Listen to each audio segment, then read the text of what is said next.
Isang mapagpalang araw na naman po mga kapatid at muli tayong mag-aaral ng salita ng Diyos. At ang salita ng Diyos natin pag-aaralan, atin po itong kukunin sa awit, kabanata 69, talata 1 hanggang 3.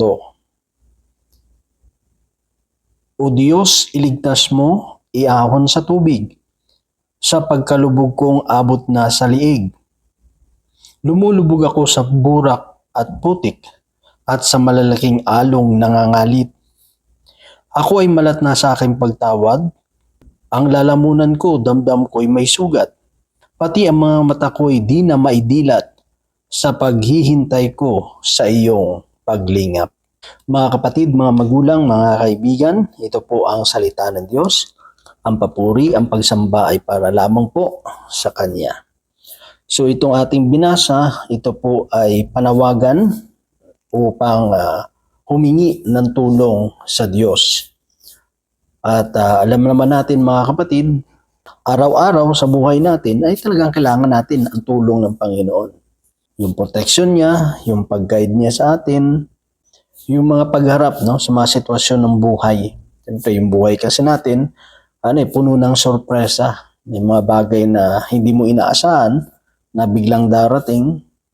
At kung hindi ka preparado, talagang magdudulot ito sa iyo ng pangamba, ng problema. At makikita natin dito sa binasa natin, talagang humingi siya ng tulong sa Diyos. Humingi siya ng tulong na siya ay iligtas, iahon sa tubig, nasabi doon, sa pagkalubog kong abot na sa liig. Siyempre kapag medyo yung tubig nasa level na ng liig mo, at malapit na dito sa bunganga at sa ilong mo, medyo delikado na yon.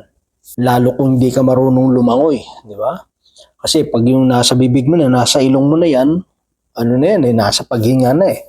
Tsaka kung dito na yung tubig, medyo na rin medyo apektado na rin yung paghinga natin yan. Di ba? Kaya minsan, may mga tao kapag dumaranas ng mga problema, talagang parang pakiramdam nila ay nahihirapan silang huminga. Kapag may mga suliranin, o meron silang iniisip ng mga bagay at minsan pag masyado nating iniisip ng malalim, makakaramdam ka na para kang hinahapo. Talagang parang lumulubog ka. At sabi dito, hindi lamang hanggang sa liig yung pakiramdam niya, kundi lumulubog siya sa purak at putik. At sa malalaking along nagngangalit, yung burak, tsaka yung putik, talagang madumi. Diba? Ibig sabihin, pag ang tao, pagkalubog na hanggang liig, tapos burak at putik, talagang lubog na lubog ka hindi lang sa problema ito, kundi lalo na sa kasalanan. Lalo na sa kasalanan, talagang kailangan natin ng tulong ng Diyos kasi hindi natin kayang iligtas yung sarili natin. Ang makapagliligtas na talaga sa atin, ang Panginoon. At siyempre, mas mahirap to kasi kung burak at putik, doon ka lulubog. Kung tubig lang, medyo okay pa eh. Pero pag burak at medyo mas mahirap nang gumalaw, kumilos. At sa malalaking along, nagngangalit. Sa malalaking along, nagngangalit. Talagang sa mga bagyo, diba? Talagang pag na-assign kami sa mga isla, tapos yung bangka na sinasakyan mo, napakalit lang. Tapos doon ka paaabutan ng mga malalakas na ulan, tsaka malalakas na hangin. Talaga namang, nasa peligro talaga buhay mo. Kahit nga yung mga taga-isla na mismo at marurunong na sanay na lumangoy, pero doon pa rin pangamba nila. Kasi bakit? Kasi yung husay at galing mo, hindi mo pwedeng panghawakan yun eh. No? Malaking malaking bagay rin yun, makakatulong kung marunong kang lumangoy. Pero siyempre iba pa rin na doon ka dedepende sa Diyos, di ba? Kasi maraming mga mahuhusay, mga talagang magagaling lumangoy, no? Sanay na sa dagat, pero yun din yung ikinamatay nila pagkalunod. Kasi hindi mo kontrolado, okay lang kung kalmado yung tubig. Pero pag medyo nagbabanggaan na yung mga alon, dahil sa lakas ng hangin, talagang mahihirapan talaga.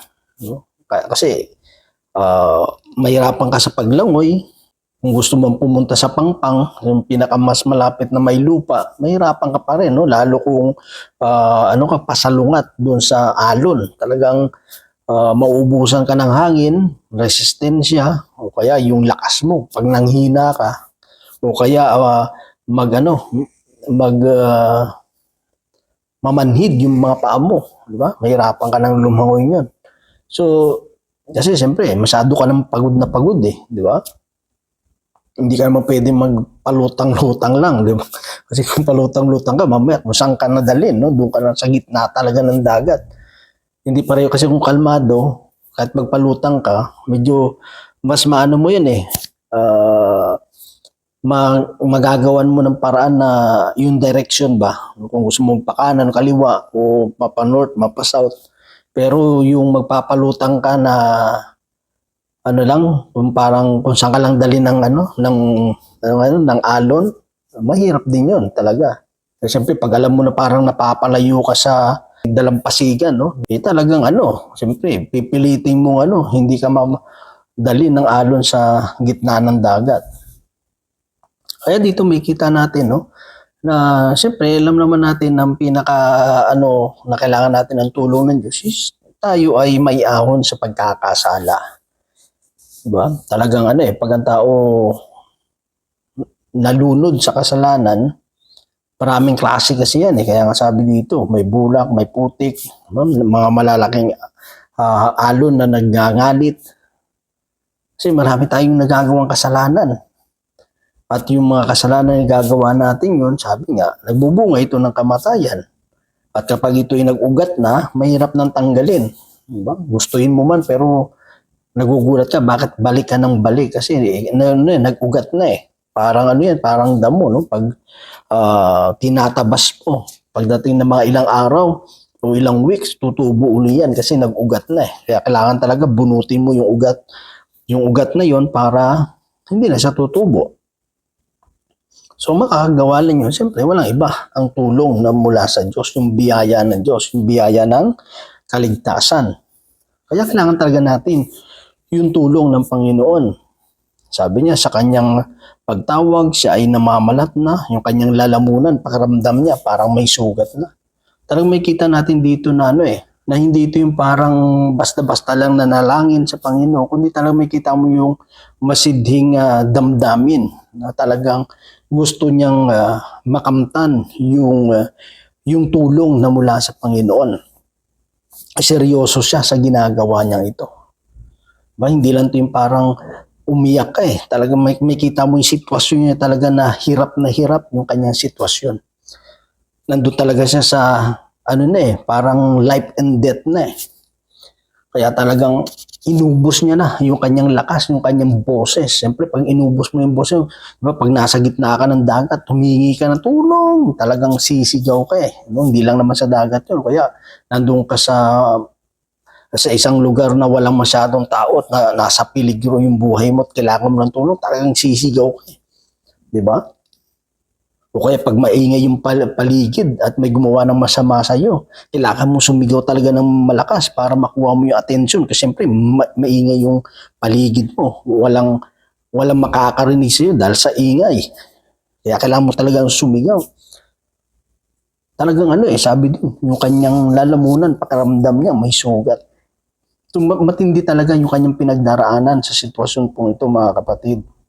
Sa atin nga siguro, baka kung meron man, baka kukunti lang yung nakaramdam ng ganun, na grabing pagluhod, paghingi ng tulong sa Panginoon, na naranasan niya talagang mamalat siya, talagang masira na yung mga vocal cords, no? Magkasugat-sugat na. Dahil sa kabigatan na dinaranas niya sa buhay. Mostly nararanasan ito, pero sa naman, pag sa mga intercessory, talagang iniiyak natin yung kapwa nating tao na makakilala sa Panginoon. Doon talaga minsan mararamdaman mo yung lalamunan mo sa pag-iyak para sa mga kaluluwa na ibalik na yung mga kaluluwa ay makabalik loob sa Panginoon. Yung mga lost soul, makabalik sa Panginoon. Pati ang mata ko hindi na maidilat. Hallelujah. No? Talagang matindi yung pag-iyak nito kasi hindi na maimulat yung mga mata. Kung saan yun, may namamagana eh. Di ba? Pag ang tao na sobra ng iyak, yung mga tao nga lang na iniwan ng mga boyfriend nila, no? Yung mga minahal nila sa buhay, tapos iniwan sila, talagang grabe yung pag-iyak nila. O kaya mga nabigo sa buhay, o kaya yung nabigo sa mga pangarap nila sa buhay, talagang grabe yung pag-iyak. Diba? Nakikita mo, namamaga yung mga mata nila. Ito talagang hindi niya na maidilat. Ibig sabihin talagang magang-magana no? Sa pag-iyak, sa pag-sigaw, pag-cried out no? Para sa tulong na hinihintay niya. At sasabi niya doon, sa paghihintay ko sa iyong paglingap.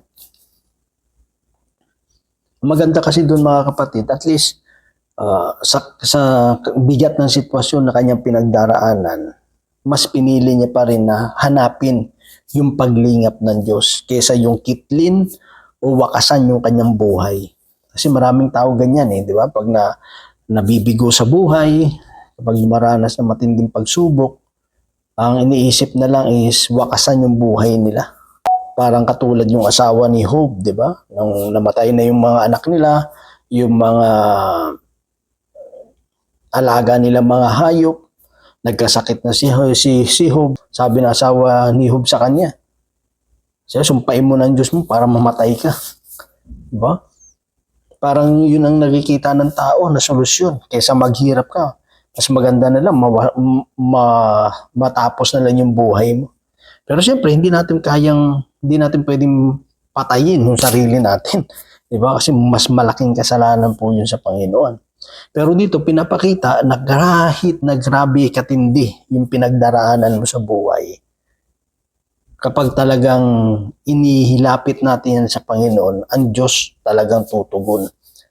Diba? Makikita natin dito na kahit grabe na yung pinagdaraanan mo, parang hopeless ka na, parang wala ng pag-asa, parang wala ng paraan para masolusyonan ng problema mo. Sabi nga, God will make a way when there seems to be no way. Diba?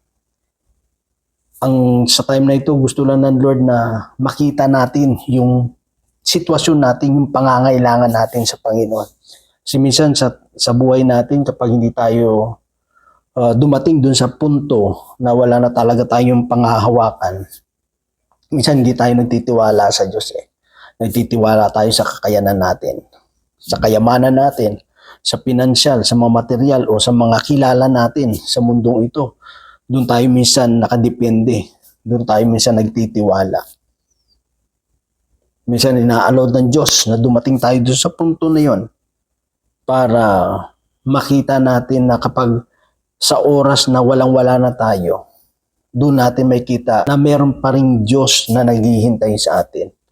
Na sa kabila ng kawalan, hindi ka mawawalan. Diba?